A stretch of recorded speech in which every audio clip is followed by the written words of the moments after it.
Hi, this is Micornus Phokane, the leader and the founder of Church Governance Solutions. I want to speak about some few facts about pastors that would actually help us to support pastors, that will help every church member to support pastors. So these are the facts about pastors. 90% work more than 46 hours a week. 90% of pastors work more than 46 hours a week. And that's very, very intense work. And that basically, when you look at it, it is a very, very intense working time, because you remember that most of the people that are working paid jobs, they're actually working about 42 hours and some working 40 hours. But pastors are working much more than what everybody else is doing. Remember, what they do is they actually do church administration generally, and pastors will be doing preaching and preparation of the word, and then all the visitations of members, in the sense of when they're having problems. When members are having problems, pastors will actually go out of their way to counsel them. Pastors will go out of their way to bury their members that have died, and also maybe that have lost their loved ones. They'll be the ones who are involved. And these are the very same people that are involved in the program of every Sunday, as I said, preparation of the word, making sure that they feed the people with the word. Pastors will be busy with prayers, praying for the church, praying for the members, and also, of course, being there during prayer meetings during the week in the church as well. And you would see that these are the very same people that are carrying the burden in teaching and making sure that the members are growing spiritually and they mature spiritually to a level where they can function properly. Now, pastors are working to more than 46 hours a week. It's because of all these added duties that are added by the ministry and by the burden of their members who are demanding them each and every time. And this is one of the facts that are happening, and many pastors will tell you this is what they're going through. And you'll realize also that 80% of pastors, they say pastoral ministry has affected their families negatively. Ministry has affected their families negatively. And that's almost about 80% of pastors that are going through that. And mainly is because of the work of the ministry demands finances, whereby pastors will actually use their own finances as well from their own families to support the ministry. And moreover, you'll find that the people in the church, they do demand actually the attention of the pastor at all times, whereby most pastors will actually give attention to their members more than even to their families, because they are demanded to do so. And these are the ways that are affecting they're affecting the families of the pastors. And most of the time, pastors will be away as well on preaching ministries, on counseling people, and also on funerals and weddings of their members. And they would be absent generally from their own families, and that affect their families negatively. And we have seen in the recent times that we're also seeing divorce rates amongst pastors actually increasing. And particularly if you look at the issues, you'll realize that it's the issues of the ministry, because the ministry will be overburdening the family at some stage. And 80% of the pastors are actually testifying to say ministry is affecting their families. Now, 33% of pastors say being in ministry is outright hazard to their families, in the sense of members actually abusing them, members abusing the pastor, the children of the pastors as well, and pastors' wives as well. It's actually hurting emotionally, generally, on how pastors are being treated by their own members. And that is very hazardous to the family well-being.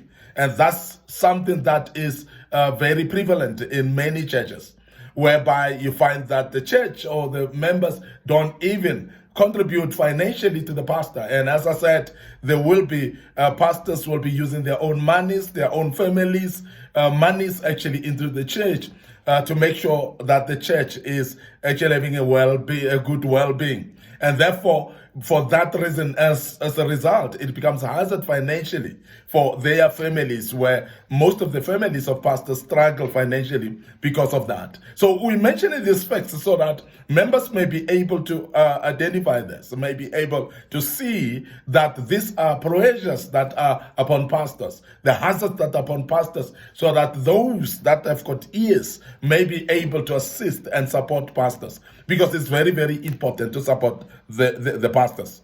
75% of pastors are largely stressed up.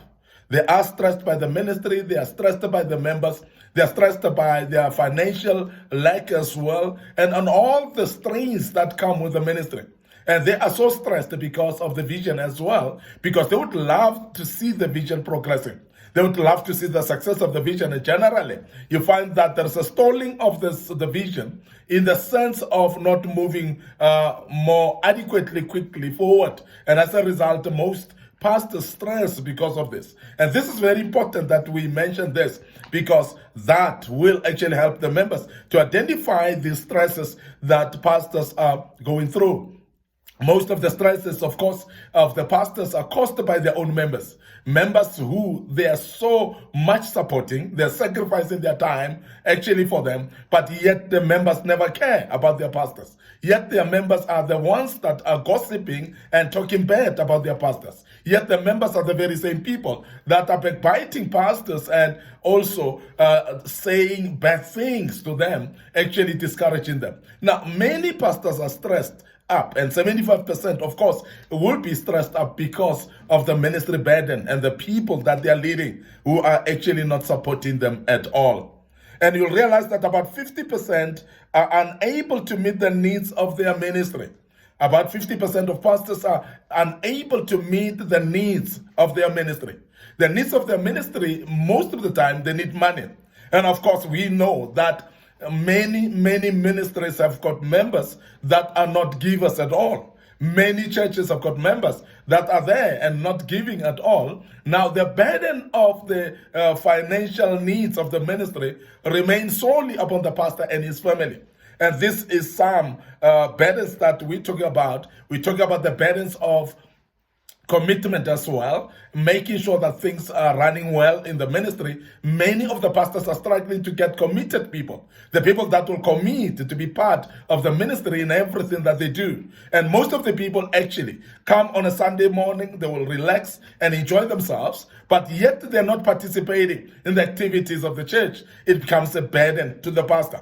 And most of the times, there are arrangements and organizations that need to be done before each and every service. But where are the members? The members are not there. And that is actually stressful upon the ministry, upon the pastor, because he carries the ministry and he makes sure that the needs of the ministries are met, the needs of the vision are met, but yet the members should actually be able to carry that together with the pastor.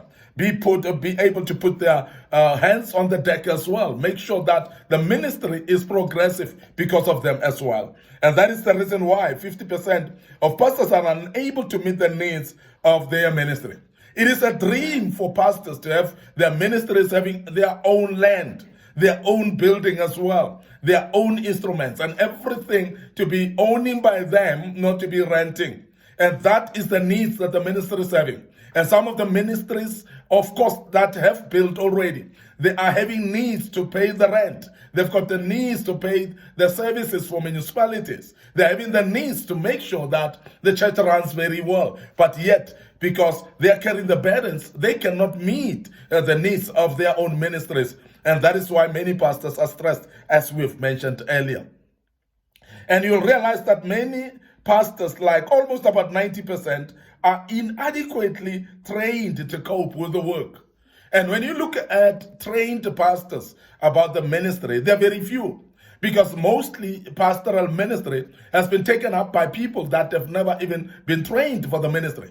They've got a calling, yes, but majority would not even pursue studies to learn of how to run the ministry.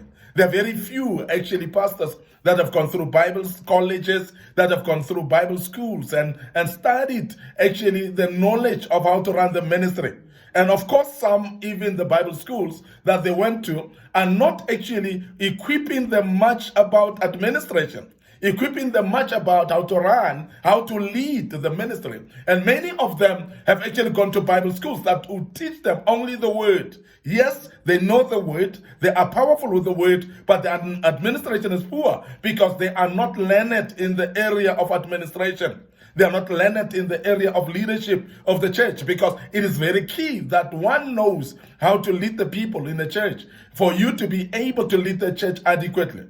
And most of the pastors are not adequately trained, therefore, and about 90% of those. And that's very dismal, because 90%, a big number. But that's very, very important that we actually urge pastors to really study further, to really go to trainings, workshops, to make sure that they learn the ropes of the ministry, to be able to administer the ministry well and be able to lead the people as well. It is actually very important that somebody learns leadership, somebody learns administration as well, and the governance of the church, because that doesn't just come automatically because one is being called by God. You may be called by God, but you need skills, you need knowledge, and therefore you need to go through training and to adopt those skills to be able to run the church adequately. And majority of the pastors cannot cope with church or the ministry work because they are not well trained for that regard, and therefore they cannot cope with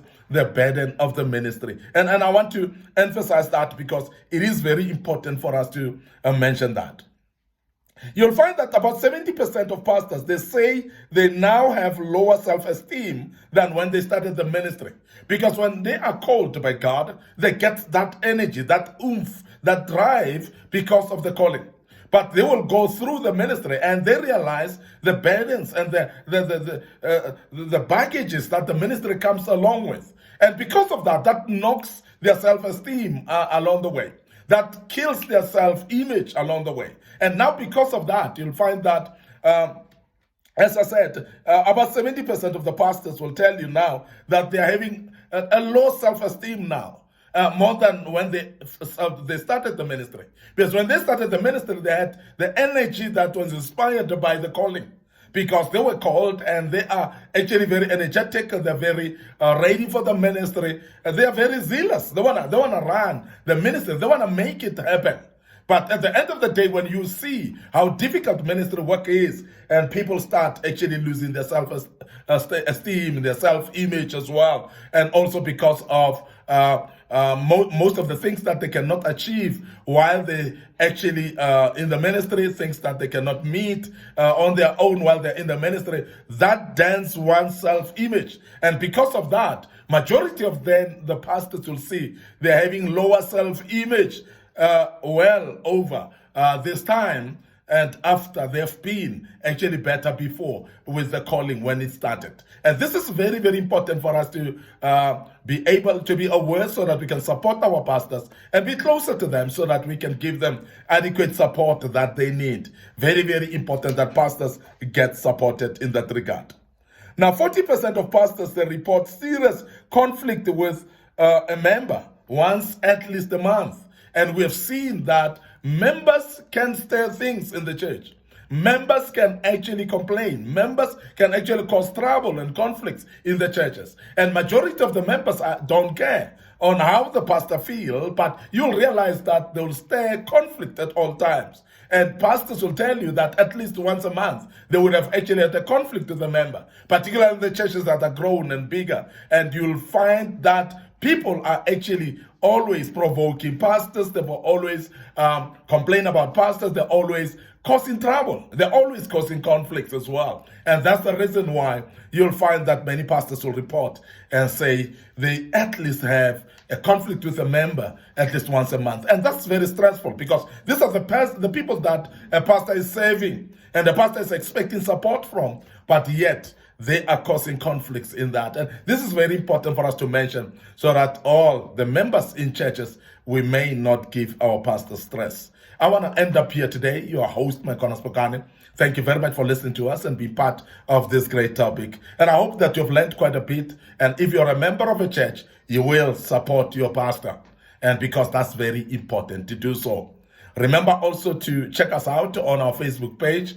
Like our Facebook page, Micornus Phokane, and Church Governance Solutions, and particularly also our YouTube channel. Make sure that you subscribe to our YouTube channel and click those notification buttons, please, and make sure that you're notified when we've posted the teachings of this kind, and you will learn out of that. And as you navigate through our YouTube channel, you'll see many other materials that we've posted in the past, and that will help you, and you will gain and learn quite a lot out of that.